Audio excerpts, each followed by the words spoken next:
Tuesday, 13th March 2007, Ghana's television screens showed former President Kufuor in a chariot with the Queen of England. In another chariot following close by was Dr. Bettina Boohene Andah, the youngest and first female to be the official physician to a sitting president in Ghana. This was from 2004 to 2008.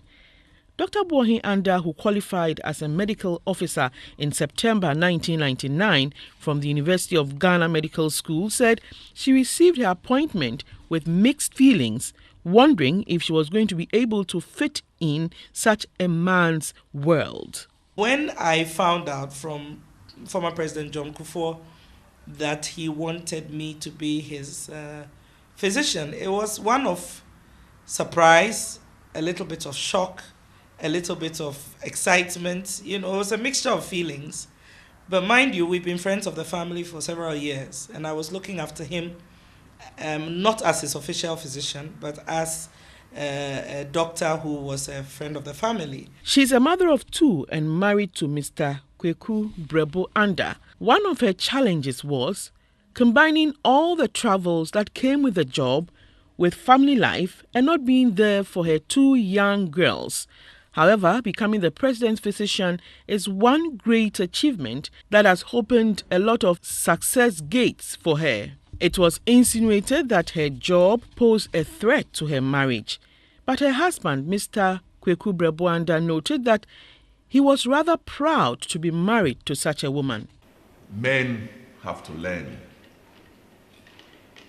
and deal with the fact that there's a dynamic in operation now where women have to be given the space to operate and excel just like men do. You know, but it demands a certain mindset, and I think it's high time we started getting used to that and giving our women room to operate. They're a wonderful team. I'm very proud to be their father, be her husband. I couldn't have gotten it any better, as you can see.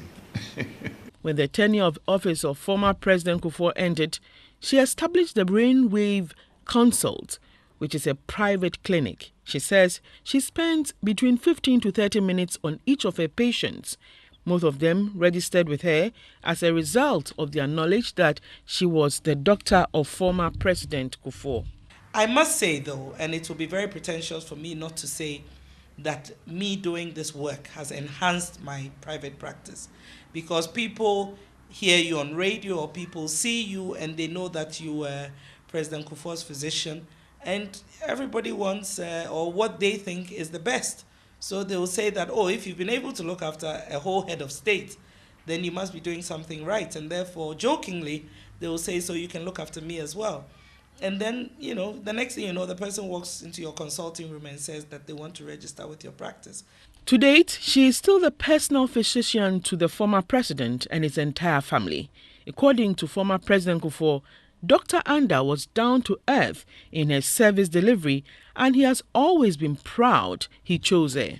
Anytime there was any trouble or hint of trouble, she moved quickly to put together the team of specialists and other necessary medics who would diagnose and also prescribe and treat.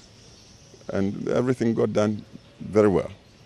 I saw that she was very well connected within the medical world and always knew whom to connect for whatever trouble was in sight. And I believe that's what you should look for in a general practitioner or a family doctor. She did her work very well, excellently, always on hand to attend to, and solicitous of the welfare of me and my family and even my extended relations. One thing that kept her forging forward is the zeal not to fail the youth and women in general. She has launched a book entitled The President's Physician, which has detailed information on her experiences as a physician of the former president. She gave an advice to young girls. I recently wrote a book, and President Obasanjo was the one who wrote the foreword. And the reason me and him got along and still get along very much is that he is very passionate about girl child education.